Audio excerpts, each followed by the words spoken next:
গণতন্ত্র মঞ্চের শরিক ছিলেন, যুগপৎ আন্দোলনের অংশীদার ছিলেন। প্রধানমন্ত্রী এই নৈশভোজে আপনি আমন্ত্রিত ছিলেন, কিন্তু অংশ নেননি এবং সেটা আগেই জানিয়েছেন। একটা চিঠি দিয়েছেন আপনারা অবশ্য, সেটা আমি একবার পড়েছি, কিন্তু সমস্ত দর্শক শ্রোতারা জানে না কী কারণে অংশ নিলেন না, ব্যাখ্যা করবেন। প্রথমেই বলি, আপনিও জানেন আমিও জানি, এই চিঠিতে যে ভাষাটি ছিল সেটি সৌজন্য সাক্ষাৎ ছিল। সৌজন্য সাক্ষাতের বিষয়টি আমাদের দল সেভাবে চিন্তা করেনি, এই জন্য যে নির্বাচনের সময় থেকে যে একটা বিচ্ছেদ বিএনপির তরফ থেকে হয়েছে বলা যায়, সেটিকে আমরা মাথায় রেখেছি প্রথমত। দ্বিতীয়ত, আমরা মনে করেছি এই যে চতুর্দিকে পানি হচ্ছে, বন্যা হচ্ছে, এই সময় সৌজন্য সাক্ষাৎ এবং নৈশভোজ খুবই অশোভনীয়।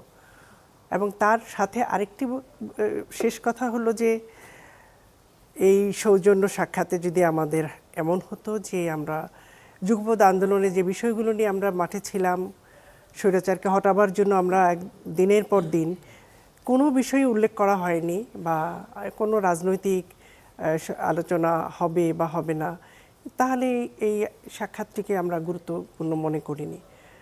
এটা শরিক দলের বিষয়টা আপনি বলেছেন, যেভাবে তারা ডেকেছে, সকলে কি শরিক দল ছিল? সকলে কি আন্দোলনে ছিল?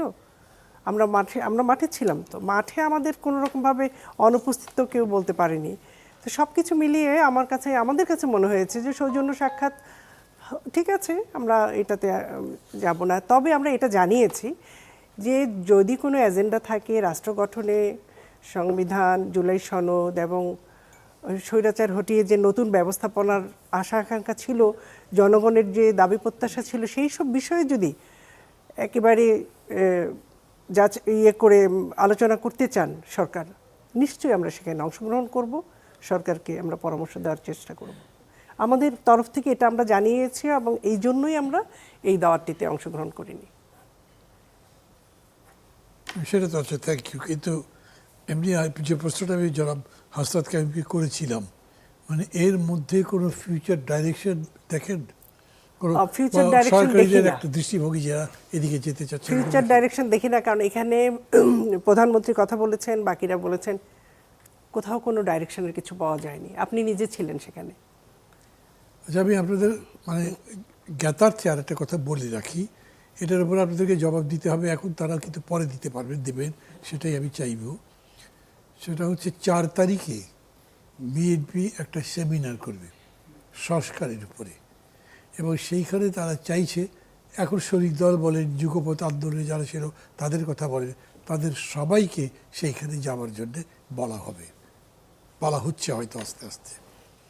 তার মানে এটা যে এখানেই শেষ হচ্ছে তা কিন্তু না, কন্টিনিউ করতে চাইছেন। না, সেটা সেই আলোকে তো আমরা বলেই রেখেছি যে এই বিষয়গুলো বিষয়ভিত্তিক নিয়ে আলোচনা হলে অবশ্যই আমরা সেখানে মানে সংস্কারের উপরে সেমিনার যদি হয়, দাওয়াত যদি করে, তাহলে সেখানে অংশগ্রহণ করব। যেহেতু সেখানে একদম বলাই থাকবে যে এই বিষয় নিয়ে আলোচনা হবে, সেটা তো হতে পারে মতামত ভিন্ন হতে পারে, কাছাকাছি হতে পারে, অথবা পরামর্শমূলক হতে পারে, আমরা সেটাতে অংশগ্রহণ করব।